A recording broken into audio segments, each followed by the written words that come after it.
with Bob Brooks is sponsored by the Prudent Money Foundation on 91.3. Well, how to avoid automotive inconvenience. Today we're going to take a look. Stay tuned for the special Car Corner edition of Prudent Money.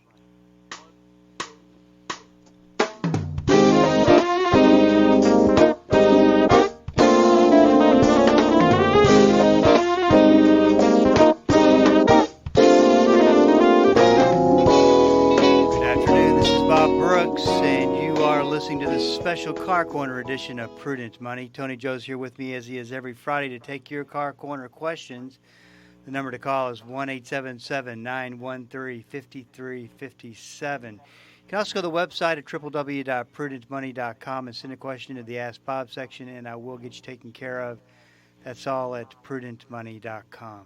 1-877-913-5357. Well, Tony Joe, how's it going today? Very well. How are you, sir? I am good. You know, you mentioned something to me that you're not hearing in the news as much as far as potential bad weather next week. We always talk about before you get out, go on your own, get out for the day to really check the weather and make sure that you know what you're going to be prepared for, and it's that there's bad weather, and we're in that time of year. Talk about what you're seeing about maybe Tuesday and not so much Monday next week. Well, I'm just mentioning to you that I have noticed a pretty good setup for next week, early next week, and sometimes they'll tell you be on the lookout, which is good, and we all should be on the lookout because I've got a new example to set for everybody, and that is the young man, 16-year-old young man in Elgin, Texas, who got caught in a tornado. Did you ever see that, by the way? I never saw it, but I heard about the story. Flipped his truck right over, rolled it over, ended up back on its wheels. But he was going to a job interview or coming back from a job interview and really wasn't aware of the weather. And that's just sad because young folks need to realize that March, April, and May down here, we have our tornado season. We can have tornadoes any month of the year, but especially March, April, and May is when the conditions are right and they're easily set up for this kind of severe weather. So before you go anywhere or go out, period, like to the mall or anything, and bad weather's coming, you should be aware of what's going on around you, because if you're going to go away and not come back for 3 hours, is that storm going to be here in 2 hours? So, good example that I like to point out now. I've had many examples that I've thought of through the years, but the latest one is with that young person down in Elgin that just got caught in the middle of it and had no idea that it was tornadic activity out there. I don't know how you can not know because I'm so used to knowing. Well, but if you're not aware of the weather, you should be. And for most teenagers today, for most anybody today who has a cell phone, that is as easy as a weather alert, turning it on. Okay. Yeah, I mean, I agree. It does. I mean, I can always ask, for instance, Grayson, my youngest. I can always ask Grayson, hey, do you know what the weather's doing? Yeah, I know to be careful. I know it's supposed to do this. But that's just because his phone keeps him up to date. Mm-hmm. Yeah, I guess so. I mean, I'm not really a phone guy, so you're losing me there. But what does the phone do? Does it alert you? I didn't want to point that out for the 100th time. Does the phone alert you if there's a storm coming? Yes. Oh, okay. Well, that's cool, I guess. Well, anyway, the National Weather Service alert. I will say this, and then we'll move on, I promise. Last week, Monday, I was leaving Dallas. North Dallas is where I work. And I was leaving North Dallas, and it was a little windy, but it wasn't raining. It was kind of nice out. I had the window down. By the time I got to Frisco, Texas, it was raining so hard, and the wind was blowing so hard, and the sirens were going off. Now, yeah. Oh, you know what? That's another thing, real quick. The sirens, let's just cover that real quick. I want people to know, especially if you have little kids, sirens used to be called tornado sirens. They're not anymore. They're severe weather sirens. They can go off for hail, high winds, torrential rain and flash flooding, and, of course, tornadic activity. But just because you hear the sirens, that's another reason you need to be aware of the weather, because the sirens may be going off, but it doesn't have anything to do with tornadic activity. But you see, personally, I would rather the sirens only go off if there's a tornado or funnel cloud spotted or whatever, because that confuses people. It does, and that's why I'm bringing it up, because really it's confusing. But I think Whose big idea was to change that? I don't know. I don't know where that came from, but just my little granddaughter hears the sirens and gets scared, and really she's too young to explain. That doesn't mean, right. Doesn't mean you have to hunker down in the bathtub and put a mattress over you. It used to, but it doesn't anymore. Yeah, I would. In fact, I learned that off watching Channel 8 just a couple weeks ago. But you're talking about the time of the year. Most people don't. If you sit back and think about it, for the past 2 Mondays in a row or 3 Mondays in a row, we have had tornadoes on the ground of some sort of severity, some form or fashion. Yeah. Yeah. So. Well, early next week will be another day. I'm looking more like it Tuesday, but they may say Monday. But we'll see who's right.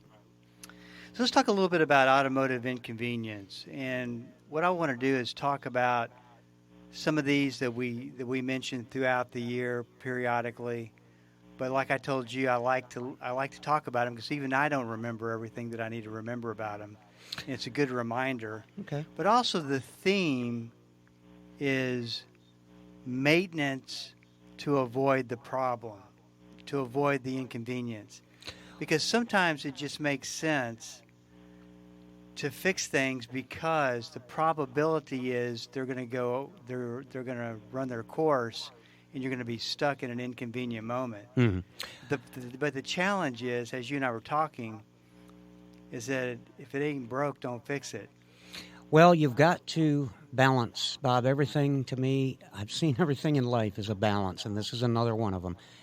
I do have an answer, though. I'm pretty sure this would be the correct answer when you say, how do you avoid, you're asking how to avoid automotive inconvenience. Right. Well, this is why you should be married and have a wife who has a car. You just take her car.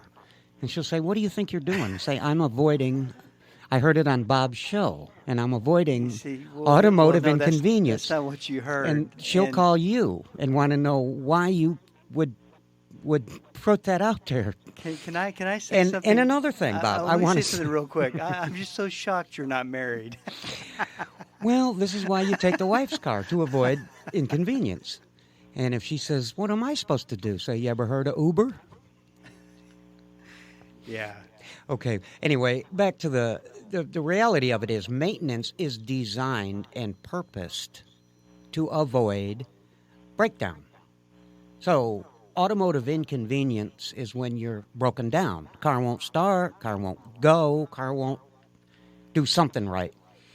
Well, that's what maintenance is for. That's the whole purpose behind maintaining the vehicle, and that's why they have a schedule of maintenance items that should be tested at every service interval. And the more miles you go, the more things get tested because we want to avoid breakdowns. But at the same time, how much money are you going to spend on maintenance? Because let's face it, Bob, with gas going up, and I understand totally about being strapped right now for money, and I understand that there's got to be a balance there somewhere.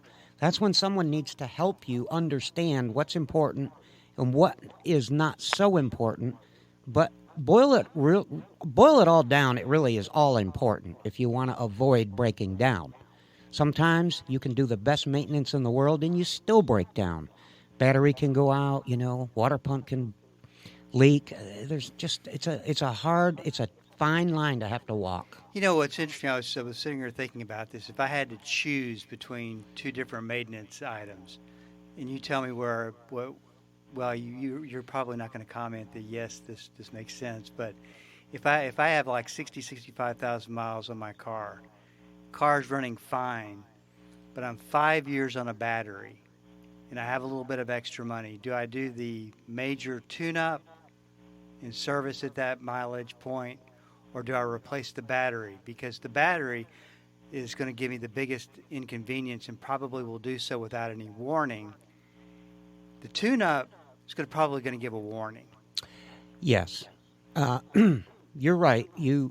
5 years on a battery, it's time to take the battery out, whether it still starts your car or not. You're running on thin ice especially after 5 years, if it goes that long. So would you change the battery or would you do a tune-up? Well, here's the problem with both. If you don't change the battery after that battery really starts to degrade and not become as efficient as before, the alternator, and we've talked about this, is going to overwork itself until it dies. It's just going to overwork trying to charge a battery that just won't charge up. Now you're going to have a battery and an alternator. That can be expensive. If you don't do the tune-up, you're going to cost yourself. It'll probably run. You'll probably go until it just starts giving you some kind of symptom like not running good. But in the meantime, all that time, you've stressed out the ignition coils to the point where they may pop, and that's $100 a piece. And then, your gas mileage is going to go really, really bad. So there's no telling how much extra money you've spent on fuel. So it's a tough call. That's a really good scenario to set up, Bob, but it's a tough call. Well, that's why I said you would go for the battery as a right regular person, that's not a mechanic. You would go for the battery because you don't want to wake up some morning and have to be late for work because the car won't start. I understand that. So it's a toss-up either way, and that's what most people would do. 1-877-913-5357. This is Bob Brooks. Stick around. We'll be right back. The Word for Today is excited to announce the new official online home for the ministry of Pastor Chuck Smith and Kay Smith, pastorchuck.org. At pastorchuck.org, you'll have instant access to thousands of hours of verse-by-verse teaching by Pastor Chuck Smith from Genesis through Revelation, and full access to special messages on subjects such as prophecy and much, much more. Also at pastorchuck.org, a full library of great teachings by Kay Smith, and a section where you can read some of Pastor Chuck's books online, all free of charge. So visit the new official online home of the Word for Today and the ministry of Pastor Chuck and Kay Smith, pastorchuck.org. Dr. Charles Stanley. The fact that he rose from the dead, listen, that's proof. Listen, because that's the final test. That is the ultimate proof that he's the Son of God, the ultimate proof that he's divine, the ultimate proof of his promises to be true. Hear the series, Hope for a New Life, coming soon on In Touch, the teaching ministry of Dr. Charles Stanley. Listen daily at 12:30 on Bible School Radio 91.3. Dynamic, practical, life-changing. There's no point in going to church and not letting the Christ who gave birth to the church on the day of Pentecost change your life. Join us each day as Pastor Paul Shepherd applies the timeless truth of Scripture to everyday life. It's Destined for Victory on this great station. 2 p.m. weekdays on 91.3 KDKR. Welcome back. This is Bob Brooks, and you are listening to the special Car Corner edition of Prudent Money. 1-877-913-5357. I do have a line open and would love to hear from you today. It just so happens that dead battery was on number one on my list as far as automotive inconvenience. So this begs a question that I thought about. You always talk about getting records when you buy a pre-owned car, and you're don't always have that good fortune to have the records. Mm-hmm. So you buy a car that's 7 years, 6 years, 5 years old. How do you know, or is there any way to tell on the battery a date or anything like that says this battery was purchased? And yes, there usually is on most batteries. There's a date. sometimes it's in code, but it can be deciphered. And sometimes it's got a little sticker right on the battery that says, 2 of 21. So I've seen a lot of those. But yeah, you can tell the age of the battery. Sometimes it takes a little bit of effort, but 5 minutes of looking it up and you can tell. 1-877-913-5357. So, and let me just point out, the age of the battery, like you're thinking, is a good general thing to go by for, hey, maybe I should get a new battery. But don't forget, Bob, the age of the battery can be 2 years old, and when you load test it, it still may not be any good. Batteries don't always fail for the same reasons of just old age. Sometimes things go wrong internally in a battery. So the best thing you can do is, if the battery's 4 years old or 1 year old, you should have it tested. Because the time frame, I would say after 4 to 5 years, it's time to replace the battery. But it 1 year, if there's, if it's a discounted battery, a cheap battery that you bought, and 1 year later it's not working right, you have it tested, and you may find that it's no good. So when you say load tested, what exactly is this going on there? Load testing is stressing the battery to a certain limit, to its maximum limit, and seeing if the readings are still within a tolerance that's laid out for the battery. In other words, you have to deal with the amperage available and the voltage available. And it's awful technical to get into just for people that are listening, but it's a load test. It's a stress test for the battery, if you will. Like a stress test on your heart. Mm-hmm. 1-877-913-5357. Let's talk to Sherry in Flower Mound. Sherry, thanks for calling us today. What's on your mind? Hi, I've got a question about a Jeep Compass, 2017. Okay. I've been having trouble getting it diagnosed from a mechanic. Maybe you could help. Okay. The symptoms are, it's like, it's not all the time, but it has progressively gotten worse. It's when I'm coming out of either park or at a red light. It kind of, it's like it jerks a little bit, like it's not going into second gear, maybe, might be the deal. And it's when I'm accelerating. And it's not all the time consistent, but it's consistently gotten worse over the last couple of months. Okay. And nothing pulls up on a computer whenever we take it. Okay. Well, let me ask you this. So you got any ideas? Well, when you approach a stop sign and you stop completely and then you give it gas to go, is that when you feel it, the problem? Not always. Not always. But when it does act up, is that when you feel it act up? Sometimes it'll even do it while I'm already gone into all the 3 gears or whatever. When I'm going, 40 miles an hour, it'll even do it then. Oh, so really? So, okay. Yeah. So it can do it sometimes when you're first starting off, or it can do it sometimes just driving along at 40 or 50 miles an hour. Uh-huh. And okay. It's not like I'm accelerating. I'm just going the same speed on the gas pedal. I'm not like trying to accelerate fast or anything by itself. Yeah, I understand. So do you think, just in your best opinion, do you think it feels like somebody just kind of, when you say it bucks or jerks or whatever, does it feel like somebody just bumped you in the back end? Kind of. Yeah. It can, yeah. All right. It's gotten worse, yeah. Okay. How many miles do you have on this?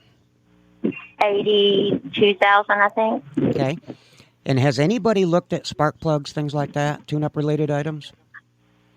No, I don't think so. Well, let me tell you what your mechanic needs to investigate, because I do not know right off the top of my head, but I have a strong suspicion that those spark plugs that are in that vehicle were copper plugs, not platinum or iridium plugs. Those are old-fashioned copper plugs, and a lot of people don't know this, but Jeep still used regular spark plugs. They're cheap in price, but they don't go 100,000 miles. Those plugs may have had to be replaced 30,000 miles ago. Now, if I'm correct, the spark plug gaps get so big, what happens is you may have what we call a misfire, intermittent misfire from time to time, but it's not going to show up enough to be counted on the computer to set a code. So you're not going to have any codes or anything, but you're going to feel this misfire every now and then. And it is normal to have it mostly under load, as in when you're first starting off, or after you've just shifted into overdrive. So if you're going 40 miles an hour and you get up to about 45, it goes into overdrive, and that's when you're going to feel the miss again. So it makes sense in both scenarios what you're describing. If you could ask him to look it up and find out, or call the dealer and find out, are those spark plugs $4 or $5 a piece? Because if they are, then they're just regular copper spark plugs that should have been changed every 30 to 40,000 miles. Now you've got 80. You've gone twice as far. And now you're starting to feel the effects. And you're also burning a lot of fuel, by the way. You may not know that. Yes, I think so. Yeah, you're putting way more gas than you have to. Wow, that's the best description I've heard so far. Okay, because someone had suggested maybe getting a computer update that is available right now that could fix the problem. Well, and I haven't done that yet because the price is kind of pricey through the dealership. Yeah, but that sounds to me. What is that computer update going to address, though? Because if you get a computer update and it costs you $150 from the dealer or more, it's not going to solve your worn-out spark plug problems. It's easier to investigate the spark plugs, and if nothing else, have him pull a couple out and look at them. He'll see if they're worn out or not. That sounds like a great idea, at least somewhere to start for sure. Yeah, that makes perfect sense to me. Just find out. It could be an intermittent problem with the spark plugs because they're using copper. Well, it'll get worse and worse as time goes on, so you want to have them check it has, and it really has. Yeah. Okay, and it's not even a matter when I first start my car and it's getting warmed up, or if it's later and I've been driving it all day. It's just random at different times, you know. That's right. That's exactly what I suspect is wrong. So have him check that out, and I hope that helps you. Lord bless you, and thank you for calling in. Oh, bless you, and thank you for your help. All righty. All right, have a good day, too. All righty. Bye-bye. 1-877-913-5357. It's funny, Tony Joe. You and I don't think you stop and think about this. I just do every once in a while. We've been doing this Friday afternoon program for over 20 years. Mm-hmm. And so many times I've seen you diagnose problems that have been looked at by 3 or 4 different mechanics. Everybody's stumped, and you just go, oh, it's this. Well, I may not always be right either. What a blessing you are. But I will say this, Bob. I have one question, and then we'll move on. Who's the thinking man? I am. Oh, boy. So tell me if you could guess. All right. How much gas do you think she's burning on every tank full that she would be saving if she were to get that fixed? Well, I mean, a lot more than she should have had to, but it could be if it's a 4-cylinder compass, right? And it's if it's a whole-wheel drive or not. There's so many factors, Bob. The heavier and the more. If it's an all-wheel drive and she's driving it 40 miles a day, 20 miles a day, there's so many things, but way more than she should have to. I can't get better than that. I mean, it's not like she's going to drop from 26 miles to the gallon to 5 miles to the gallon, but she's going to go from 26 miles to the gallon in town if it's a little 4-cylinder and she's got good driving habits. I mean, if she's not always, going like crazy, but 26, it would drop down to 18. I could see that. It's pretty significant. Oh, it's significant. It's a 50% drop, yeah. So we've got about 30 seconds left. Talk a little bit about why that's burning gas. Because the gasoline inside the engine where it counts, the combustion chamber, which nobody cares about what that is, but that portion of the engine is where the combustion takes place. And the spark plugs are so worn that we have incomplete combustion. That means we're not burning all of the fuel available to us to get all the power we should get. So we are wasting it. And half of that fuel, now I'm just throwing that out there, mechanics listening, some of that fuel is going right out the tailpipe as raw gasoline. It is not being utilized. So you have to use a lot more to get the power that you need. You waste it, and it goes right out the tailpipe. It's just terrible to know how that works. This is Bob Brooks. You got a question for me, please go to the website at prudentmoney.com and send it in, because we are all out of time. Till we do meet again next time, keep the faith and have a great rest of the day.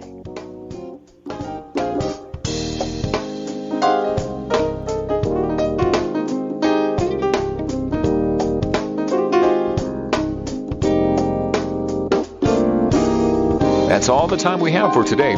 Questions or comments for Bob, or to find out more great information like what you've just heard, visit www.prudentmoney.com. Be sure to join Bob Brooks again for the next edition of Prudent Money.